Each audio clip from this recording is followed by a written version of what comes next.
క్రమశిక్షణ ఏమీ మారలేదు. అదే క్రమశిక్షణ, అదే ఉత్సాహం. మాట్లాడేవాళ్ళు ఏం మాట్లాడుతున్నారు ఇందామంటే కూడా వినపడని అంత గొడవ చేస్తున్నారు మీరు. మీ ఉత్సాహానికి, మీ ప్రోత్సాహానికి మరొకసారి అందరికీ పేరు పేరున నా అభిమానులకు నేను స్వాగతం పలుకుతూ, మీ ఉత్సాహం మమ్మల్ని ఇంత వాణి చేసింది, మా రామ్ చరణ్ ఇంత వాణి చేసింది. సో ముఖ్యంగా మీ అందరికీ నా స్వాగతం పలుకుతూ, ఈ రోజున ఇక్కడికి నేను ఒక అతిథిగా వచ్చిన, ముఖ్యంగా ఒక సీనియర్ నటుడిగా, ఈ సినిమా మీద ప్యాషన్ ఉన్నటువంటి ఒక వ్యక్తిగా, ఈ రోజున ఈ సినిమా ఇంత పెద్ద హిట్ చేసినందుకు ప్రతి ఒక్కరికి యూనిట్తో పాటు నేను కూడా ధన్యవాదాలు తెలియజెప్పాలని వచ్చాను. ఇలాంటి సినిమాలు రావాలి, పరిశ్రమ సుభిక్షంగా ఉండాలి, కళకళలాడుతూ ఉండాలి. దానికోసం ఈ సినిమాని ఇంత పెద్ద హిట్ చేసినటువంటి ఈ సినిమా ఇంత విజయం సాధించినందుకు దోహదపడినటువంటి ప్రతి ఒక్కళ్ళకి నేను కూడా బాధ్యతగా నా హృదయపూర్వక ధన్యవాదాలు చెప్పుకోవాల్సిన సమయం ఇది. అండ్ ఈ రోజున ముఖ్యంగా చెప్పాల్సి వస్తే, నేను ఈ సినిమా చూసినప్పుడు ఒక భావోద్వేగానికి లోనయ్యాను. చాలా అరుదైన సినిమాలు కొన్ని ఆ రకమైన ఫీలింగ్ ఇస్తాయి. ఆ సినిమాలో నేను ఒక క్యారెక్టర్ని, ఒక ట్రైబల్స్ యొక్క జీవన విధానాన్ని, వాళ్ళ ఆవేదాన్ని, వాళ్ళ బాధని, వాళ్ళ పోరాటాన్ని ఇన్ని చూడగలిగానే తప్ప ఏదో సినిమా బాగా చేశారు, బాగా యాక్ట్ చేశారు, అద్భుతంగా చిత్రీకరించారు డైరెక్టరు, ప్రొడ్యూసర్ బాగా రిచ్గా చేశాడు అన్న భావం పోయింది. కేవలం ఒక ట్రాన్స్లోకి వెళ్ళినటువంటి భావం కలిగింది. ఎన్నో చోట్ల నేను కూడా క్యారెక్టర్తో పాటు క్యారియర్ అయిపోయి ఒక ఉద్వేగానికి లోనయ్యాను. వాళ్ళతో క్యారెక్టర్తో పాటు నేను ఆ బాధను అనుభవించాను. వాళ్ళ పోరాటంలో నేను ఒకనయ్యి ఈ సినిమాలో ట్రావెల్ చేశాను చూస్తున్నంతసేపు. అంటే ఇంత పవర్ఫుల్ సబ్జెక్ట్, ఇంత ఎమోషనల్ సబ్జెక్ట్, ఇంత మోటివేషనల్ సబ్జెక్ట్, ఇంత ఇంటెన్సిటీ ఉన్న సబ్జెక్ట్ని ఎన్నుకొని దాన్ని చరణ్కి తను న్యాయం చేస్తానని నమ్మినటువంటి వ్యక్తిగా, డైరెక్టర్గా మొట్టమొదటిగా నేను బుచ్చిబాబుని మనస్ఫూర్తిగా సభాముఖంగా నేను నా హృదయపూర్వక అభినందనలు తెలియజేస్తున్నాను.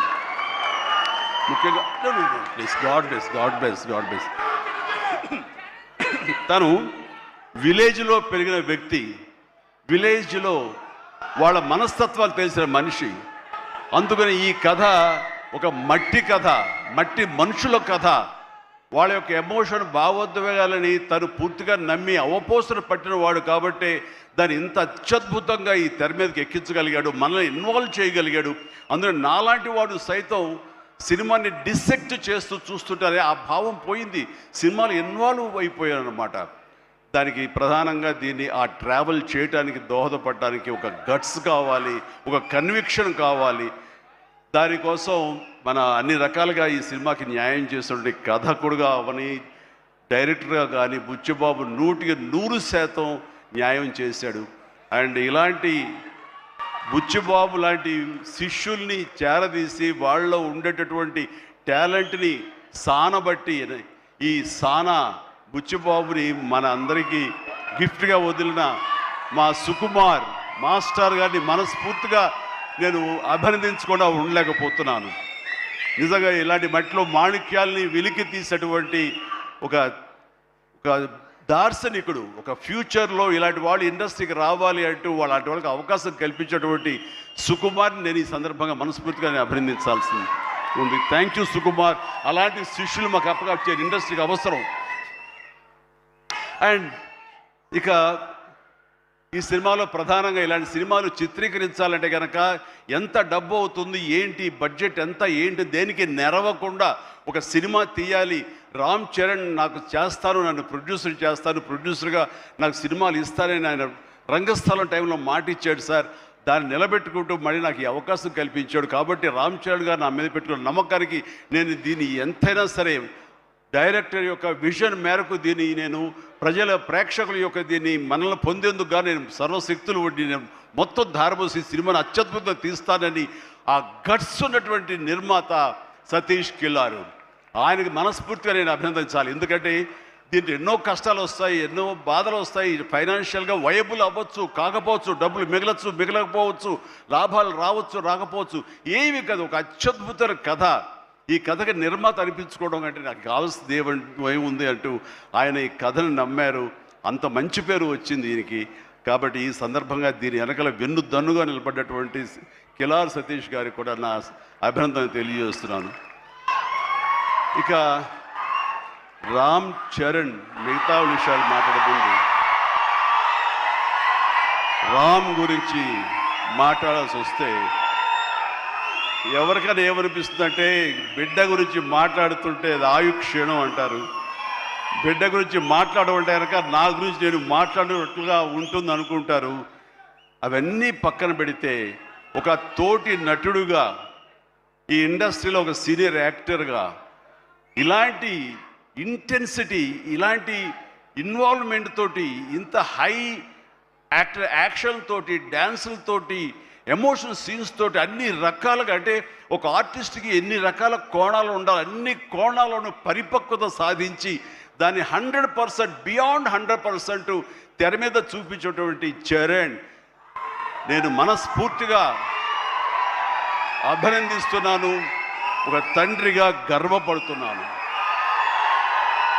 రంగస్థలం, మన సుకుమార్ గారి సినిమా రంగస్థలంలో వావ్ ఎంత బాగా చేశాడు, ఎంత అద్భుతంగా చేశాడు అని అనుకున్నాం.